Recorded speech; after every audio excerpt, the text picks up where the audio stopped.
بتحبوا الفراز المجفف؟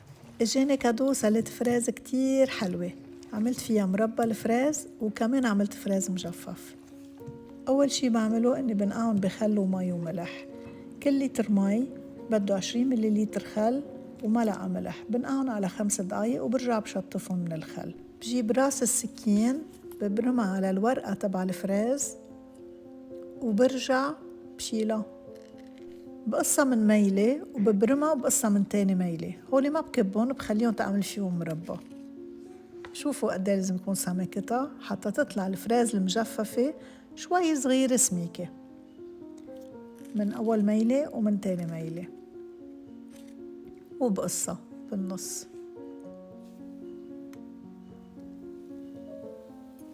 إذا عندي فراز بحسها كتير مستوية بحطها كلها سوا بالمربى، مثل هيدي شوي صغيرة طرية من هالميل بقصها بحطها بالمربى، وتاني ميلة بحطها بالمربى وبقصها بالنص وبحطها بالتجفيف.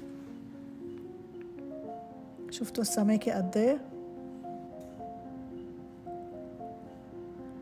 حطيت أول صينية بالديهايدريتر وحطيت الصينية التانية فوقها وسكرتها.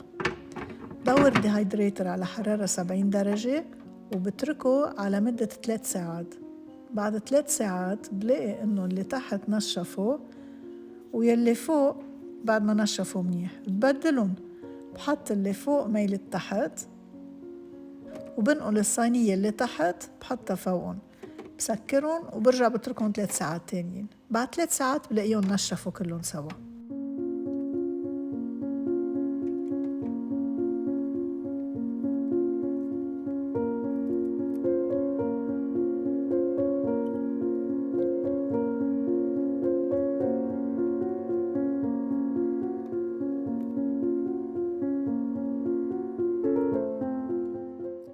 بينشالوا معي بسهولة من الصينية، وبعدين وقت بدي غسل الصينية بعبي المجلة شوي مي وبنقع فيها دغري بتنضف.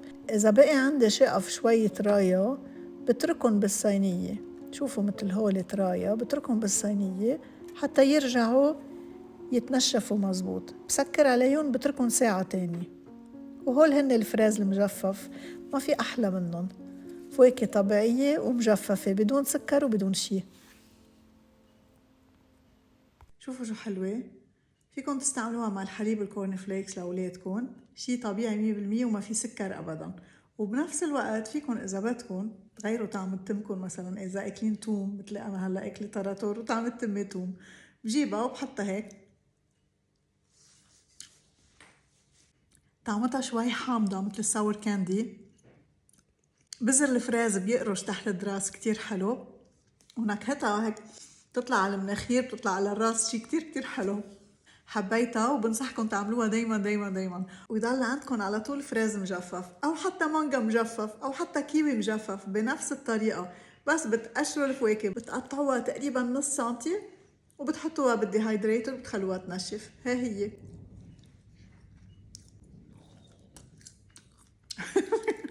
وما بننسى شو النفس بالطبخ. I love you all. Bye.